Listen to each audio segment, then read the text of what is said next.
first Spirit of AAN Award. I've worked with this person on various committees and AAN initiatives for the past couple of years, and she is absolutely clutch. I mean, I can't say that enough. Sometimes with AAN, we aren't the best project managers unless Todd just tells us what to do. So some of the Zooms and the meetings get a little confused and scattered or whatever.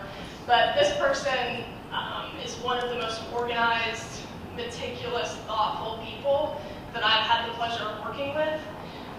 Every Zoom that I'm in with her is easier because of those things. There's a Google folder before you know you need a Google folder, like that kind of thing. But also really thoughtful because she's dedicated in bringing in new voices and outside perspectives and getting engagement through people outside of the association for the betterment of the association. There's a lot that we couldn't do without her. So I'm actually really amazed and pleased that she started as an intern at the paper and kind of worked her way up. And I think that the Queen Bees should write all of the songs about her that they can. So I'm happy to present the first Spirit of AAN to Sayaka.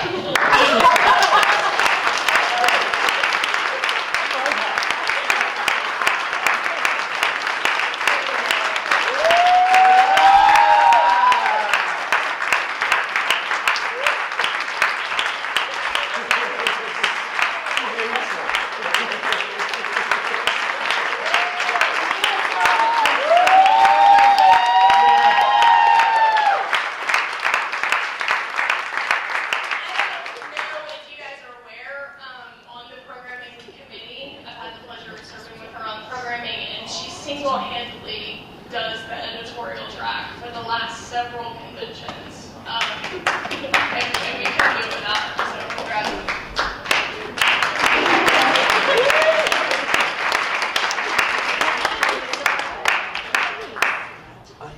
Hi, I'm giving out the next two.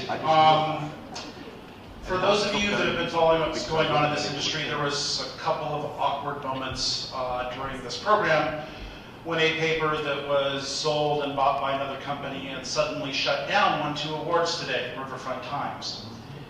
And because of these next 2 individuals, there are still 2 papers here that may not have been here otherwise. And it means an honor for me to give these out because these 2 gentlemen were both very helpful to me when 12 years ago I lost my fucking mind and decided to quit a decent paying job and move to Palm Springs, California to start the Coachella Valley Independent.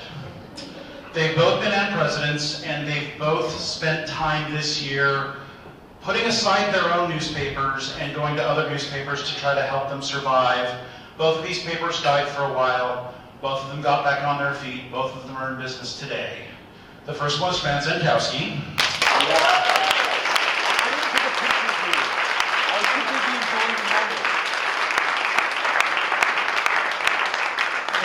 You get to the annual meeting early because Fran, Kimberly, and I are going to wrestle for the Queen of AAN title. But he didn't have to go back to the Colorado Springs Independent and help them get back on their feet when they had a nonprofit thing that if you were 1 session a day, hers didn't go so well. And helped them get back. They're now back in print. They're back, and it's because Fran stepped in and did way more than he needed to do. The other one is Mark Sussman.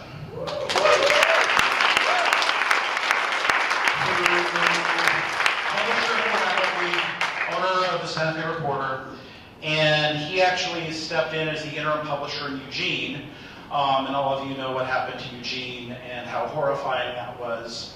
And I asked Camila, the editor there, to give me a quote about Mark, and we all wanted to do something snarky, but we decided to be nice instead. It's hard enough to run a newspaper in these times. To take on the risk and stress to try to revive a paper that's gone under is huge.